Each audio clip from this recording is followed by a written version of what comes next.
In February 2001, Sister Kathleen Desautels, a Roman Catholic nun and peace activist, sat inside the Federal Correctional Institution in Greenville, Illinois, and wrote a letter to her friends and supporters. Kathleen was not a criminal in the usual sense of the word. She was part of the Sisters of Providence of St. Mary of the Woods, Indiana, a religious community long committed to education, justice, and service. Her path to prison came not from violence or greed, but from protest. She had crossed onto the grounds of Fort Benning, Georgia, during a demonstration against the School of the Americas, a U.S. Army training center accused of teaching counterinsurgency tactics that were later linked to violence and human rights abuses in Latin America.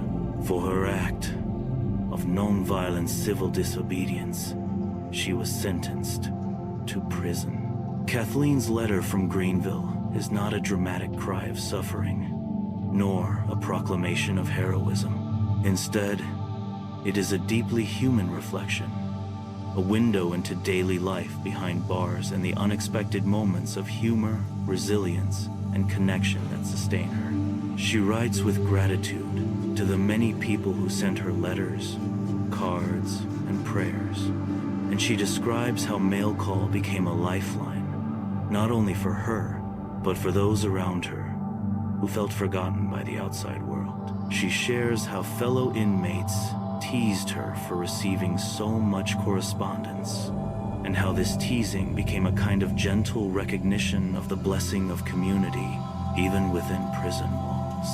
Life in Greenville Federal Prison, as Kathleen describes it, was a mixture of strict routine and unpredictability. Wake up at 5:30 a.m., silent breakfasts, assigned jobs her own was cleaning dorms. Yet beneath these routines lived a world of women with complex histories, stories of abuse, poverty, mistakes, and survival. Kathleen does not present herself above them. Rather, she speaks of kinship, of listening to laughter and tears, of recognizing a spirit among the women that refuse to be crushed. Her words make clear that even in confinement, there is dignity, humanity, and solidarity. She reflects on her past, recalling the small Bolivian village of Charamoco, where she lived decades earlier, learning resilience through simplicity. She remembers her novitiate years as a young woman, when she was taught to seek God in the smallest, most ordinary moments. These memories help her to endure prison, connecting her present hardship with the deeper rhythms of her vocation. The letter also situates prison within the larger purpose of her protest.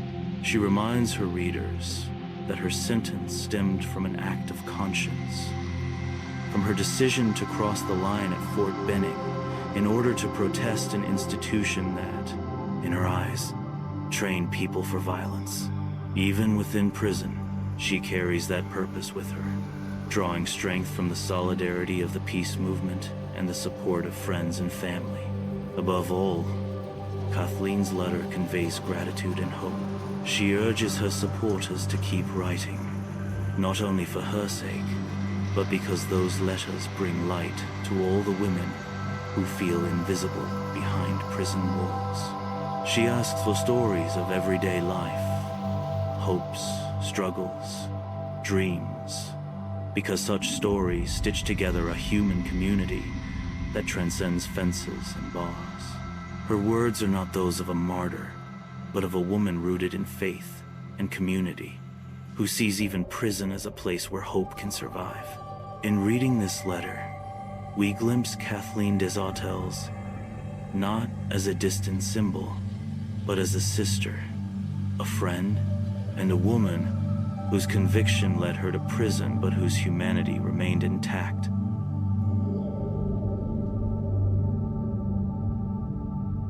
Dear friends and family, thank you to so many who have written letters and cards. My cup overflows at mail call, and I pray you'll forgive me for not writing back immediately. I'll do my best to respond individually within the next 5 months, but please hold me excused if it takes a while. One inmate acquaintance said to me one evening after my bundle of mail was delivered, "Guess I made 2 mistakes in life. One, that I didn't become a nun, and second, that I got 10 years. At least I'd get mail if I'd made the first choice." The teasing is all in good humor, but it's a daily reminder of the 100-fold blessings of community life and being part of the peace movement. Prison life here is a strange mix of routine and unpredictability. We wake at 5:30 a.m. for count, eat breakfast in silence, and then scatter to our jobs. Mine is cleaning the dorms. The women here are strong, many carrying stories of abuse, poverty, and choices they regret. I listen to their laughter and their tears, and I feel a deep kinship.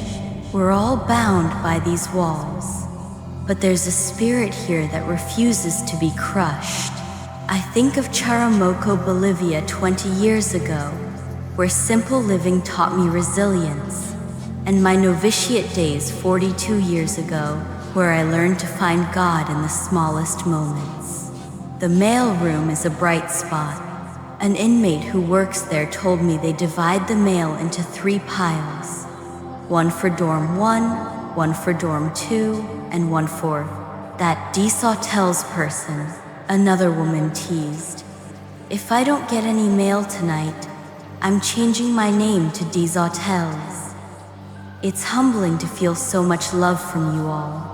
Your letters remind me why I crossed the line at Fort Benning to protest a system that trains violence. I carry that purpose with me, even here. Please keep writing. Your words are a lifeline, not just for me, but for all of us here who feel forgotten. Tell me about your lives, your hopes, your struggles. It keeps us connected across these walls. With love and gratitude, Kathleen.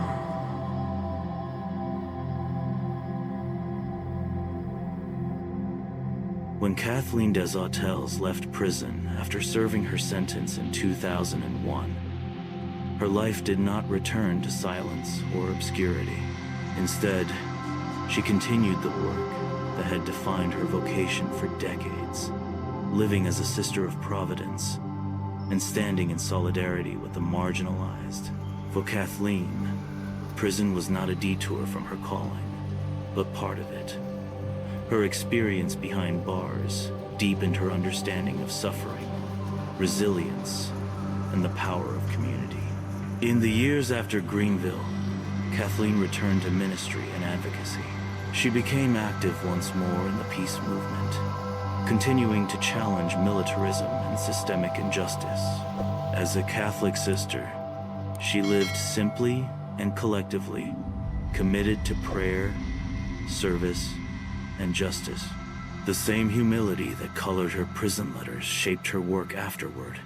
She did not present herself as a hero, but as part of a wider struggle for peace and dignity. The memory of prison stayed with her, particularly the bond she formed with women inmates.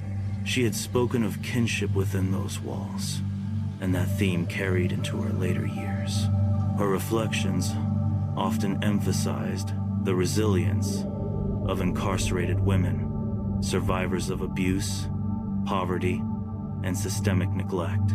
Kathleen believed that their laughter and their endurance represented a kind of spiritual resistance.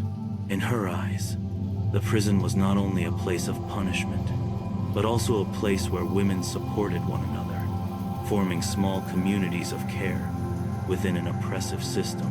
Her activism continued to focus on the School of the Americas, later renamed the Western Hemisphere Institute for Security Cooperation. Kathleen and many others in the peace movement saw the rebranding as an attempt to erase the school's controversial history. Year after year, protests continued at Fort Benning, with religious leaders, students, veterans, and activists gathering to demand accountability. Kathleen's time in prison gave her testimony additional weight. She knew the cost of civil disobedience, but she also knew its necessity. Life in religious community also shaped her journey. As a sister of Providence, Kathleen lived with other women who shared her commitments to educate, to advocate, and to serve. The sisterhood provided both stability and inspiration. Within their community, acts of resistance were never solitary.